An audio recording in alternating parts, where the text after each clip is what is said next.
यहाँ पर जैसलमेर जिले को अपना कीमती टाइम देते हैं और मंच पे बैठे हुए तमाम हमारे जैसलमेर जिले के उलमाए किराम और मेरे सामने बुजुर्गों, नौजवान साथियों और पत्रकार बंधु, आज हम 1500 साल ईद मिलादुन्नबी मना रहे हैं। इस मुबारक मौके पे मैं तमाम देशवासियों को, प्रदेशवासियों को बहुत बहुत मुबारकबाद देता हूँ। आप लोग यहाँ पर तशरीफ लेके आए हैं, हमेशा की तरह जुलूस लेकर के जो खुशियाँ मनाते हैं, उस जोश और खुशी के साथ आरामदायक तरीके से आप लोग यहाँ पर तशरीफ लाए, उसके लिए भी आप सभी को बहुत बहुत बधाई। और रास्ते के अंदर 36 कौम के लोगों ने इस जुलूस का अभिनंदन किया, वेलकम किया, स्वागत किया, उनको भी मैं धन्यवाद देता हूँ, उनका शुक्रिया अदा करता हूँ। हमारे जैसलमेर जिले की हमेशा ये परंपरा रही है, चाहे हिंदू मुस्लिम का कोई भी त्यौहार या जुलूस भी होता है तो सब लोग उनका वेलकम करते हैं, स्वागत करते हैं, फूल बरसाते हैं, पुष्प वर्षा करते हैं। तो ये परंपरा अपने आप में अच्छी चलती है और आप हम लोग तो खुश नसीब हैं। हमें संसार के रोज कायनात में हम उनके उम्मती हैं, हमारे प्यारे मोहम्मद सल्लल्लाहु अलैहि वसल्लम के। आज उन्होंने पूरे दुनिया के अंदर उनका जो संदेश था कि पूरी दुनिया के अंदर भाईचारा, अमन चैन, आपसी स्वार्थ, सद्भावना का संदेश दिया। बेशक, और हमें भी चाहिए जो उन्होंने रास्ते बताए, जो उनकी सुन्नत पे चलना। अल्लाह ताला हमें तौफीक दे, आमीन, उनकी सुन्नतों पे हमें चलना। आमीन। और हमें भी चाहिए कि तमाम मुसलमान उनकी सुन्नतों पे चले, आने वाली पीढ़ी को, अपने बच्चों को नेक रास्ते पे चलाए, अच्छे रास्ते पे चलाए, नमाजी बनाए। आपके पड़ोस में जो व्यक्ति बैठा है, गरीब व्यक्ति बैठा है, वो भूखा है या उसके घर में खाना है कि नहीं है, उसका भी ख्याल रखें। ये हमारे नबी का संदेश है। तो हमें चाहिए कि उनके संदेश, जो उनका जो सीख है, उसकी प्रेरणा लेनी। हमें झूठ नहीं बोलना है, हमें नेक रास्ते पे चलना है, अच्छे रास्ते पे चलना है, हमें नवाजी बनना है। चाहे गरीब हो, चाहे अमीर हो, कोई भी जरूरतमंद है, उसकी जरूरत के लिए उसको साथ देना।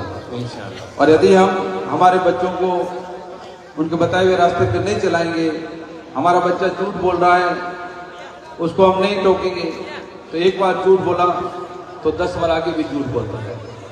यदि हमारा बच्चा नमाज नहीं पढ़ रहा है तो माँ बाप का ये फर्ज बनता है कि हमें 5 वक्त हमारे बच्चे को नमाजी बनाना है। इसलिए मैं चाहूँगा आने वाली जो पीढ़ी, उन पीढ़ी को जो संदेश देंगे, हमारे उलमा इकराम तमाम जलसे करते हैं, तालीम देते हैं। आज सबसे ज्यादा हमारे समाज को जरूरत है तो तालीम की जरूरत है। बेशक बेशक, दीनी और दुनियावी दोनों तालीम की जरूरत है। अब जो जमाना आ रहा है, अब जो युग आ रहा है, वो युग पढ़ाई का युग है। आने वाले 10-15 सालों में आप देखेंगे, यदि हमारे बच्चे में तालीम नहीं है, एजुकेशन नहीं है, तो हम दुनिया से पीछे रह जाएंगे। सही फरमाया। इसलिए हमारे रसूल सल्लल्लाहु अलैहि वसल्लम ने भी कहा था, यदि अपने बच्चे को तालीम देनी है, अपने मुल्क में तालीम नहीं है, यदि दूसरे मुल्क में तालीम है, तो दूसरे मुल्क भी भेज करके हमारे बच्चे को तालीम देनी है। तो आप समझ सकते हैं कि उस समय पे जो हमारे नबी ने संदेश दिया है तालीम के लिए, और आज हम क्या कर रहे हैं। आज इतना हम कोशिश करते हैं, आज गांव के अंदर स्कूलें खुल गई, 12वीं तक कॉलेज खोल दिए, कुछ सुधार तो हुआ है, फिर भी अभी भी हमारे समाज में जितना सुधार होना चाहिए, जी हाँ, उतना सुधार नहीं हुआ है। जितनी हमारे बच्चों के अंदर तालीम होनी चाहिए, उतनी तालीम नहीं है। पर कुछ लोग, शुक्रिया अदा करता हूँ कि आज भी राजस्थान के कई जगहों में, दूसरे प्रदेशों में अपने बच्चों को भेज रहे हैं, वहाँ तालीम दे रहे हैं। ये अच्छी बात है, माशाअल्लाह। इसलिए आप अपने बच्चों को खास कर, बेटे और बेटियां दोनों को, सिर्फ बेटों को नहीं। आज मैं देखता हूँ पूरे राजस्थान के अंदर बेटियां जो है बेटों से भी आगे जा रही हैं। आज मैं देख रहा हूँ बेटे तो दीनी तालीम लेते हैं, दुनियाई तालीम लेते हैं, पर बेटियों को हम जितना तालीम देना चाहिए उतना नहीं दे रहे। आज जहाँ जहाँ देख रहे हैं मदरसे में बच्चियां पढ़ती हैं, उन बच्चों के मदरसों में बच्चों से भी हमारी बेटियां जो है जितने भी हिफ्ज कर रही हैं, कुरान पाक कर रही हैं, तो इतना जल्दी कर रही हैं आप सोच भी नहीं सकते। यदि एक बेटी को आप तालीम दोगे, दीन की पढ़ाई कराओगे, दुनिया की पढ़ाई कराओगे, तो पूरा जो है समाज, पूरा परिवार तालीम देगा। इसलिए हमें इन बातों का विशेष तवज्जो देना है। तवज्जो दोगे कि नहीं दोगे? इंशाअल्लाह। इसलिए मेरा इस मौके पे आप ये संदेश लेके जाएं। और दूसरा मैं ये भी अपील करना चाहूँगा, आजकल कुछ चीज़ें ऐसी हैं, कुछ लोग ऐसे हैं जो अपने स्वार्थ के लिए प्रदेश का, देश का, हमारे जिले का माहौल खराब करने का प्रयास करते हैं। अल्लाह। पर हमारा ये फर्ज बनता है, जो हमारे बुजुर्ग जिस रास्ते पे चले हमेशा 36 कौम को साथ लेके चले। आज भी हमारे कोई मजहब में भेद नहीं है। आज भी हम एक धर्म से दूसरे धर्म में अपनी बहन के लिए राखी बांधते, धागा बांधते हैं। ये हमारी पुरानी परंपरा है। आज हम किसी समाज, दूसरे समाज के घरों में जाते हैं, राजपूत समाज के, जाट समाज के या ब्राह्मण ओबीसी समाज के, तो धागा बांध के हमें भाई बोलती है, ये जो धागा बांध रहे हैं आप मेरा भाई हो। तो ये हमारे बुजुर्गों ने परंपरा चलाई। पर आजकल कुछ लोग हैं वो अपने स्वार्थ के लिए, राजनीतिक श्रेय के लिए एक होड़ मची रहती है कि समाज में नेता बनना है तो आज इस प्रकार की चीजें कर दें, एक माहौल खराब कर दें जिससे कि आपस में लड़ाई झगड़े हो जाए, एक फितरत फैल जाए और समाजों में दूरियां पैदा हो। मैं आप लोगों से यही कहना चाहूंगा, हमें हमेशा हमारे बुजुर्ग जो रास्ते चले हैं उस रास्ते पे चलना है इंशाअल्लाह। 36 कौम के लोगों को साथ लेके चलना है इंशाअल्लाह। आज हमारा ये फर्ज बनता है कि हमारे जो नबी ने कहा कि पास में किस मजहब का कौन व्यक्ति बैठा है वो भूखा नहीं सोना चाहिए, तो उसको भी हमें ख्याल करना है। तो हमें इस बात का ध्यान रखना है। जरूरी नहीं है कि पास में पड़ोसी मुस्लिम बैठा है, वो किसी भी जाति धर्म का है, हमारा ये फर्ज बनता है कि वो व्यक्ति, वो परिवार जो है भूखा नहीं सोना चाहिए। इसलिए जो लोग इस प्रकार से माहौल बिगाड़ना चाहते हैं वो राजनीतिक रोटियां सेक रहे हैं, हमें उससे कोई लेना देना नहीं है। हमारा ये फर्ज बनता है, हाँ आपका ही माँ बाप का फर्ज बनता है, यदि हमारा बच्चा गलत रास्ते पे चल रहा है तो हमारा ये फर्ज बनता है उसको सीधे रास्ते पे चलाना। यदि कल की घटना हुई, आज हमारा कोई समाज ये नहीं करा कि ये हत्या हुई वो सही हुई है, क्या गलत हुई है, जिसने भी किया गलत किया, इस प्रकार से उनको नहीं करना चाहिए। आज कानून हमारे पास था, यदि आप लोगों को किसी ने गलत कह दिया तो आप पुलिस में जाइए, प्रशासन के पास जाइए, उनके खिलाफ आप दें या समाज के लोगों को बोलो हमारी परंपरा है। और यदि किसी की इस प्रकार से अपन करेंगे तो माहौल खराब होगा। पर उसके बाद में जो चीजें हुई हैं वो चीजें भी ठीक नहीं हुई। आज जिला प्रशासन को खुले के अंदर चैलेंज करना, चेतावनी देना, ये तो हर कोई कर सकता है। समाज में आग भड़काने के लिए कोई व्यक्ति भड़का सकता है। आपस में एक साथ जुट रखना, एकजुट करना, भाईचारा बनाना, स्वार्थ बनाना, सद्भावना बनाना, ये बहुत बड़ा काम होता है। चिंगारी लगाना, मैं अभी कुछ कह दूं चिंगारी 2 मिनट में युवा भड़क जाएंगे। आज यदि कोई आदमी बोलता है तो इस शब्दों का चयन होता है। आदमी कोई भी बोल रहा है, यदि शब्दों का चयन गलत हो जाता है उसे चिंगारी भड़क गई। मैं माफी चाहूंगा, मैं नेताओं से कहना चाहूंगा, आप मेहरबानी करके आप राजनीति करें, अपनी राजनीतिक स्वार्थ लें, पर मेहरबानी करके जैसलमेर जिले की जो अपनायत है, भाईचारा जो हमारे मारवाड़ का है, उस भाईचारा को आप साफ नहीं। बहुत। और प्रशासन को मुस्तैद रहना चाहिए। प्रशासन जिस प्रकार से घटना के बाद में मुस्तैद हुआ, तो प्रशासन को चाहिए कि लोग कुछ हैं जो आग लगा रहे हैं तो आप पहले से मुस्तैद हो जाते। आज प्रशासन के पास पावर्स होते हैं, यदि वो चाहे 144 धारा जो नई धारा बनी 163 या 64 भी बनी है, वो धारा लगा देते तो आज उनकी हिम्मत नहीं पड़ती किसी को माहौल खराब करने की।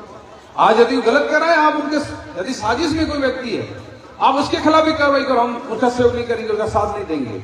पर आप खुले आम यदि प्रशासन को, सरकार आप लोगों की, आज सत्ता में आप लोग बैठे हो, आज आपकी दिल्ली से लेकर राजस्थान तक सरकार है, कई प्रदेशों में सरकार है, आपका यह फर्ज बनता है कि माहौल को सही बनाने का।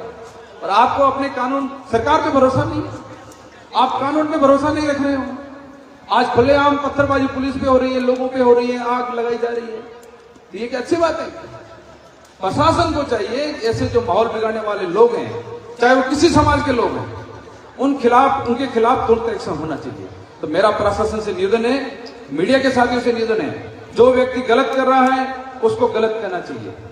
और जो यहां पर बैठे हैं उनको मैं कहना चाहूंगा कि आप पूरे जैसलमेर जिले में अपना संदेश दें।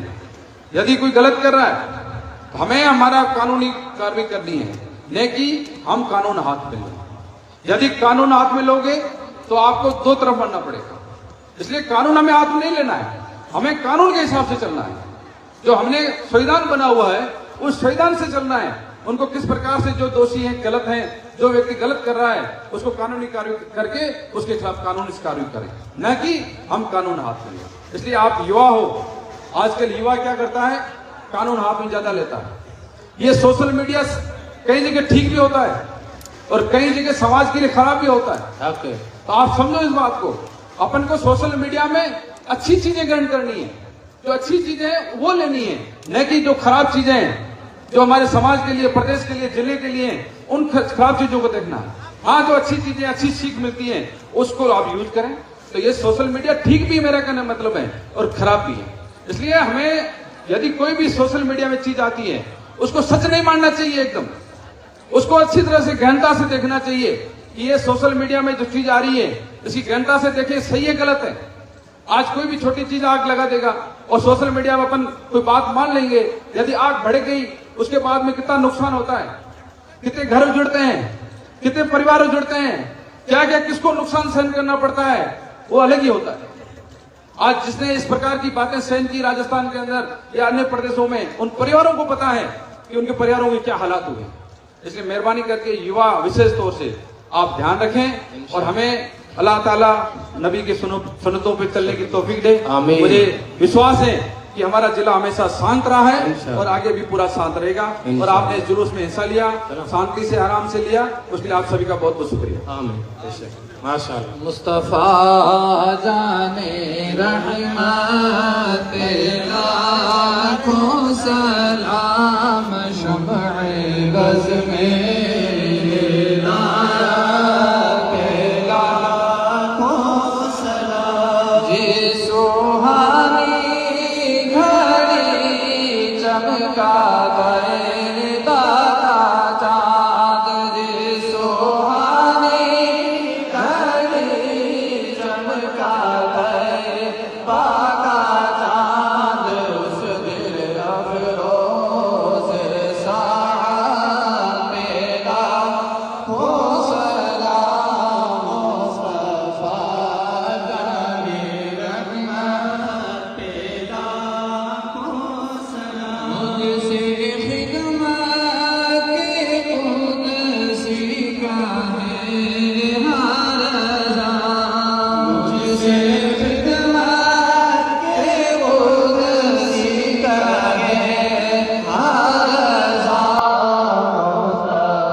सही सब जवाब उसके बाद